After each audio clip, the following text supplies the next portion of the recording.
भीष्म द्वादशी 2021 जाने पूजा मुहूर्त और कथा। भीष्म द्वादशी के पर्व माघ माह के शुक्ल पक्ष की द्वादशी को किया जाता है। यह व्रत भीष्म पितामह के निमित्त किया जाता है। इस दिन महाभारत की कथा भीष्म पर्व के पठन किया जाता है।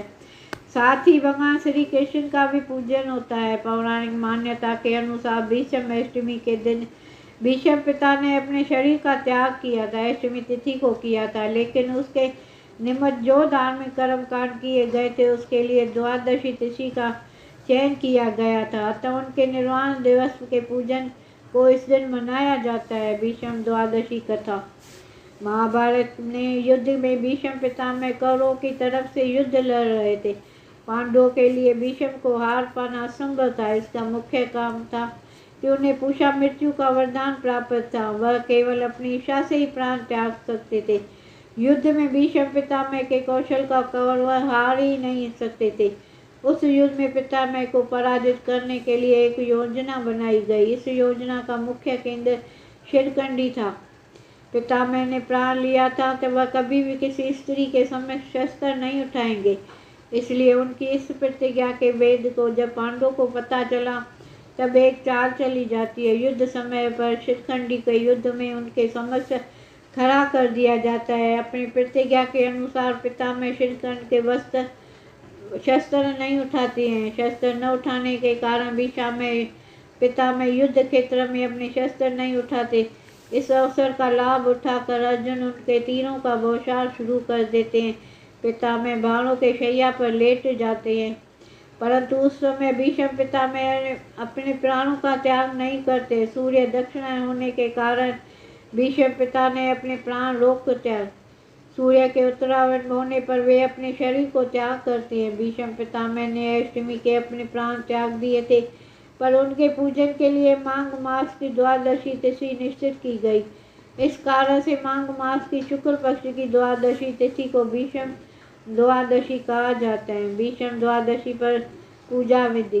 भीष्म द्वादशी के दिन नित्य कर्म से निवृत्त होकर स्नान के पश्चात भगवान विष्णु की पूजा करनी चाहिए। सूर्य देव की पूजा करनी चाहिए। तिल जल कुशा से भीष्म पितामह के निमित्त तर्पण करना चाहिए। तर्पण का कार्य अगर खुद न हो पाए तो किसी योग्य ब्राह्मण द्वारा इसे कराया जा सकता है। ब्राह्मणों को भोजन कराना चाहिए, उन्हें यज्ञ योग्य दक्षिणा देनी चाहिए। इस दिन अपने पूर्वजों को वितर्पण करने का विधान बताया गया है। इसी दिन भीष्म कथा का श्रवण करना चाहिए। मान्यता है कि इस दिन विधि विधान से साथ पूजन इत्यादि करने से व्यक्ति के कष्ट दूर हो जाते हैं, पितरों का आशीर्वाद प्राप्त होता है। इस पूजन से पितृ दोष से भी मुक्ति प्राप्त होती है। भीष्म द्वादशी पर करे तिल का दान। भीष्म द्वादशी का दिन तिलों का दान का महत्व ही है। इस दिन में तिलों को हवन करना, पानी में तिल डालकर स्नान करना, तिल का दान करना सभी अत्यंत उत्तम कार्य बताए गए हैं।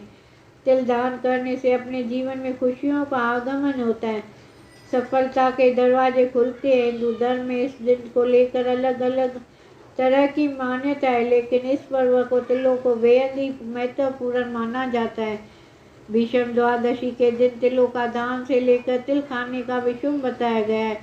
हिंदू धर्म में तिल पवित्र पापनाशक है, पुण्यमय होता है। शुद्ध तिलों का संग्रह करके यथाशक्ति ब्राह्मणों का दक्षिणा सहित तिल का दान करना चाहिए। तिल के दान का फल अग्निहोम यज्ञ के समान है। तिल दान देने वाला गोदान करने का फल मिलता है। क्यों मिला था भीष्म पितामह को ईशा मृत्यु का वरदान? महाभारत की कथा के अनुसार हस्तिनापुर में शांतनु नामक राजा और उनकी पत्नी गंगा के पुत्र देवव्रत थे। देवव्रत के जन्म के बाद अपने वचन के मुताबिक गंगा शांतनु को छोड़कर चली जाती है। शांतनु अकेले रह जाते हैं।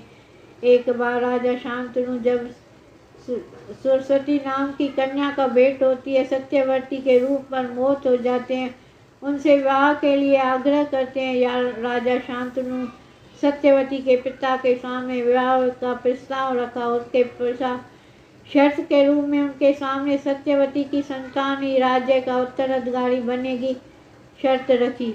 राजा शांतनु उस शर्त को अस्वीकार करते हैं, परंतु पुत्र देवव्रत को जब इस बात का पता चलता है तो वह अविवाहित रहने का संकल्प लेता है। और सत्यवती के संतानों को राज्य का उत्तराधिकारी होने का वचन देता है।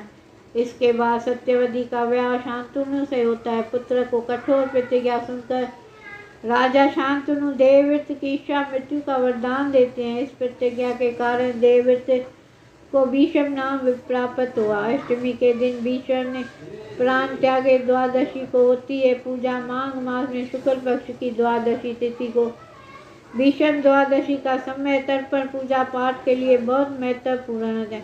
इस दिन स्नान दान का भी अत्यंत ही शुभ फल मिलता है। इस दिन को तिल द्वादशी करते हैं, इसलिए उस दिन तिलों का दान और सेवन दोनों ही कार्य उत्तम होते हैं। मान्यता के पांडवों को इस दिन पिता में भीष्म का अंतिम संस्कार किया था, इसलिए इस दिन को पितरों को लिए तर्पण श्राद्ध करना शांति प्रदान करने वाला है। मान्यता के भीष्म द्वादशी के दिन उपवास रखने के व्यक्ति की मनोकामनाएं पूर्ण होती है, जीवन में सुख समृद्धि प्राप्त होती है। इस द्वादशी के दिन भगवान विष्णु को पूजन भी किया जाता है। ब्राह्मणों को भोजन कराते हैं। सामर्थ्य के अनुसार दक्षिणा देने के सुख की वृद्धि होती है। द्वादशी के स्नान दान करने से सुख सौभाग्य संतान की प्राप्ति होती है। इस दिन गरीबों को भोजन कराने के बाद स्वयं भोजन किया जाता है। इस व्रत के समस्त पापों का नाश होता है। इस व्रत के करने से सभी मनोकामनाएं पूर्ण होती है। भीष्म द्वादशी का उपवास संतोष प्रदान करने वाला है। जय श्री कृष्ण। राधा कृष्ण।